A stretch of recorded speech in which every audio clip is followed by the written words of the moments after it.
Welcome to the Recap Zone, the show where we go through old and new stories and recap its events as we go along and also illustrate them at the same time. I'm the illustrator, and let's get started.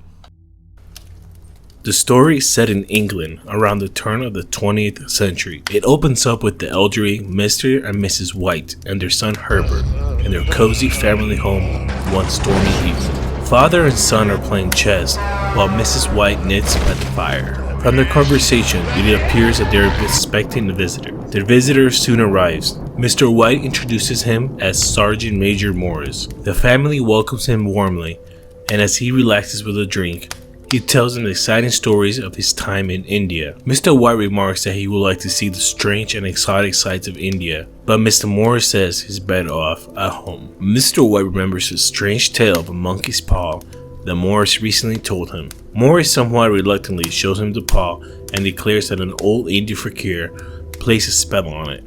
As a result, according to Mr. Morris, the paw has the power to grant 3 wishes, but it brings disaster upon the wisher in the process. Morris then tosses the paw into the fire, but Mr. White hastily retrieves it. Morris warns him that he should stay away from the paw. However, the Whites are curious, and Mr. White ends up buying the paw from Morris. After Morris leaves, the Whites decide to put the paws to the test. Mr. White admits that he couldn't think of anything to wish for. Herbert suggests that he asks for £200 to help with the mortgage. Mr. White wishes for this with the paw, and he is shocked when he feels it moving in his hand. Nothing else happens, and Herbert scoffs that he's not likely ever to see the money. After this, Mr. and Mrs. White retire to bed. Herbert remains in the room for a while, imagining pictures in the fire.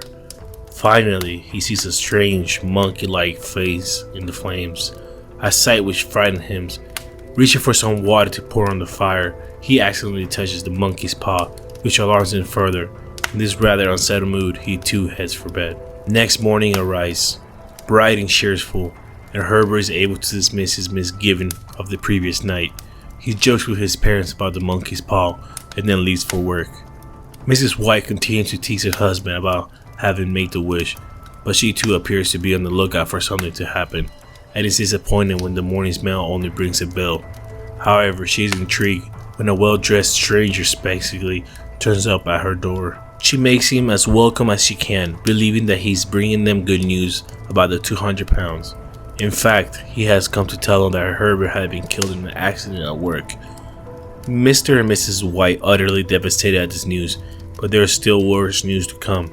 The stranger says that they will only receive £200 in compensation, exactly the same sum that Mr. White had wished for using the monkey's paw.